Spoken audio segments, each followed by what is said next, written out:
Ndabasuhuje inshuti zanjye, babyeyi banjye, abavandimwe banjye, dukomeje gufatanya gukomeza gusoma Bibiliya no kuyisobanukirwa.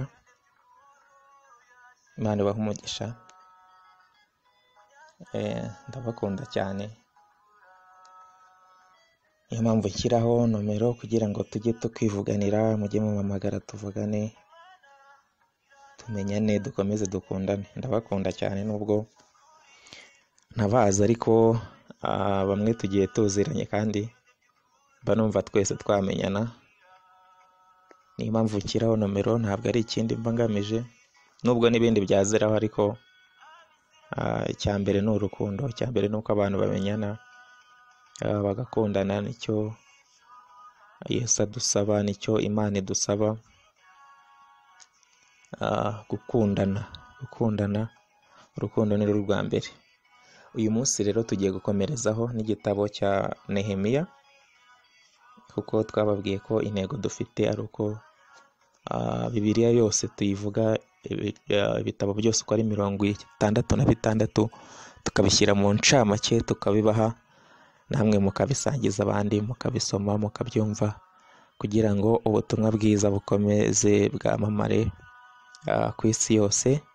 Naravuze ngo nyankunda kureba amavideo, nkabona abantu bari kupostinga ibintu byinshi, abantu bambaye ubusa, abantu bakaba ari byo bashishikarira kureba, ariko natwe reka dukataze, dushyiremo ingufu kugira ngo natwe tuvuge Imana. Kubera icyo ubundi abantu bakwamamaza ibya Satani bashishikaye, bakabyuka mu gitondo, ariyo ntego bafite, ariko twebwe kwamamaza iby'Imana ugasanga turi kubigendamo gakeya. Ariko Imana ishimwe ko natwe yatugiriye neza, ikadushoboza kuba natwe aho ngaho tubona ibyo ngibyo, twagerayo natwe tugashyiraho iby'Imana. Imana ibahe umugisha. Reka dukomeze tudatinze turebera hamwe incamake zigize igitabo cya Nehemiya. Nehemiya yari mu nshingano ya kinyedini, ariko yanafashije gusana urusengero n'inkike z'i Yerusalemu, kugira ngo bongere biyubake nyuma y'igihe bamaze mu buhungiro. Nubwo yari afite umwanya w'icyubahiro kandi yizewe, ntabwo byamubujije kuwureka akaza gufasha abandi no gukorera Imana. Yari umuntu ukunda gusenga, kuyobora, akorera Imana. Hano hantu ndumva mfashijwe cyane kano kantu bavuze ngo yari umuntu ukunda gusenga. N'ibindi byose wabikunda, ariko iyo umuntu akunda gusenga aba afite amahirwe akomeye cyane. Hanyuma dukomerezaho n'ibice by'ingenzi bigize iki gitabo. Hari icya mbere hano, Nehemiya agira akababaro ka Yerusalemu. Wabisanga hano mu gitabo kiturimo cya Nehemiya, igice cya mbere guhera ku murongo wa mbere kugeza ku wa 11.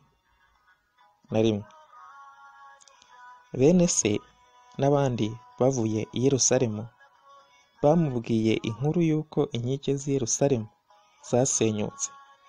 Nehemiya arabisengera. Igice cya kabiri kitubwira Nehemiya yemererwa kujya i Yerusalemu.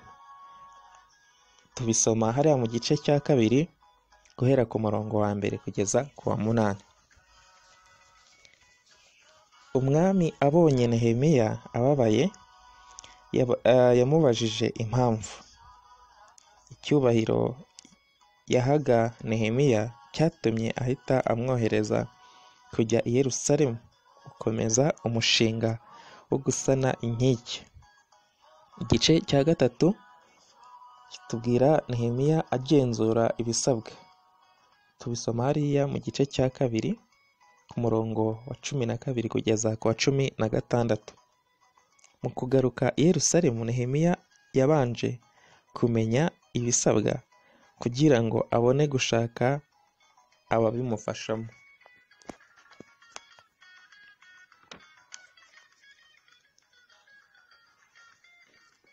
Nyuma y'uko igice cya kane kitubwira nyuma y'uko abanzi babarwanya. Tubisoma hariya mu gice cya kabiri guhera ku murongo wa 17 kugeza ku wa 20, ukongera ukabisoma ku gice cya kane guhera ku murongo wa 1 kugeza ku wa 8. Bitewe no kutizera kwabo, batinyaga Abisirayeli mu mbaraga, cyangwa byari urwango gusa rwatumye bashaka kuburizamo umugambi wo kubaka. Igice cya gatanu cy'ingenzi kitubwira abubatsi b'inkike. Abubatsi b'inkike tubasoma hariya mu gice cya gatatu guhera ku murongo wa 1 kugeza ku wa 32. Buri tsinda ryose ryahawe aho ryubaka ku nkike. Igice cya gatandatu kitubwira inkike zimaze kuzura. Igice cya gatandatu ku murongo wa 15 kugeza ku wa 19. Ako kazi karangiye nyuma y'iminsi 52 gusa. Ni ukuvuga ngo ako kazi bari barimo kukubaka. Batangira gusenga. Igice cya 7 muri ibice by'ingenzi bigize iki gitabo tubisoma hariya mu gice cya 8 guhera ku murongo wa 1 kugeza ku wa 18. Nyuma y'uko inkike zirangiye, Ezira yasomeye amategeko ku mugaragaro. Nehemiya atangaza umunsi wera. Abantu bishimira ibikorwa by'uwo munsi. Igice cya 8 hatubwira gutaha inyubako. Harimo ku gice cya 12 ku murongo wa 27 kugeza ku wa 43. Atubwira korali ebyiri ziririmba zizenguruka inkike zubatswe zinezerewe. Igice cya 8 ari nacyo gisoza cy'ingenzi kitubwira gusana birangira. Tubisoma hariya ku gice cya 13 guhera ku murongo wa 1 kugeza ku wa 31. Tubwira ibintu bimwe birangira gusanwa, ibindi bikurwamo kubwo kubaha Imana. Aha niho dusoreje incamake z'iki gitabo cya Nehemiya.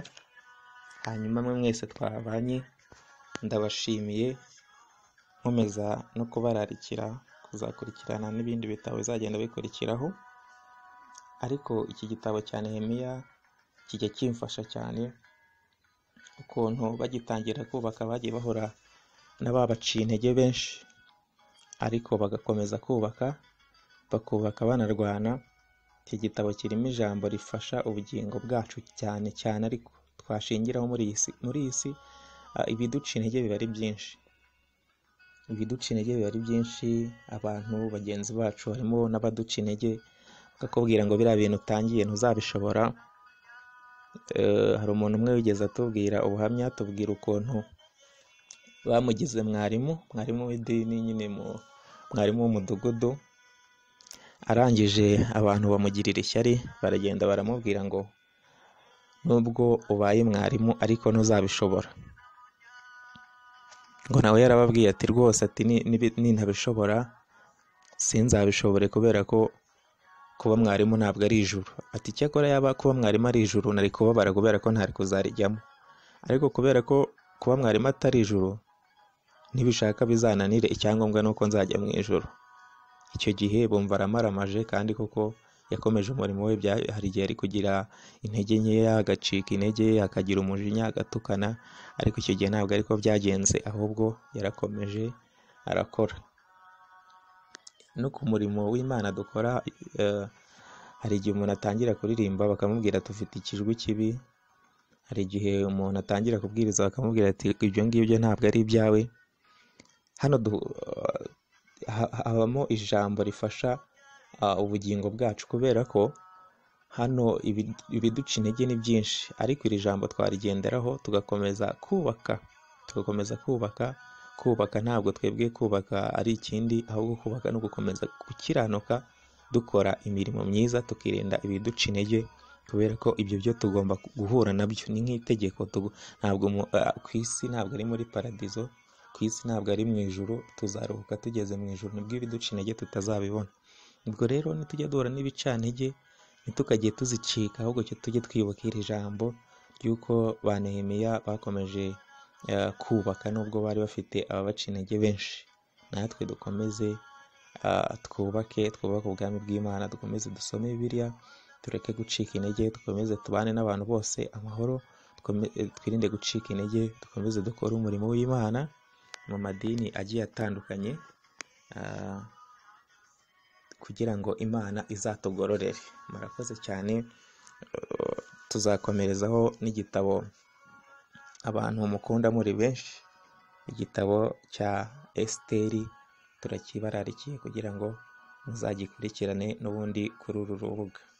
Hanyuma uramutse ufite igitekerezo watugezaho, watwandikira kuri izi nomero ziba ziriho hano kuri iri jambo. Murakoze, Imana ikomeze kubana nawe.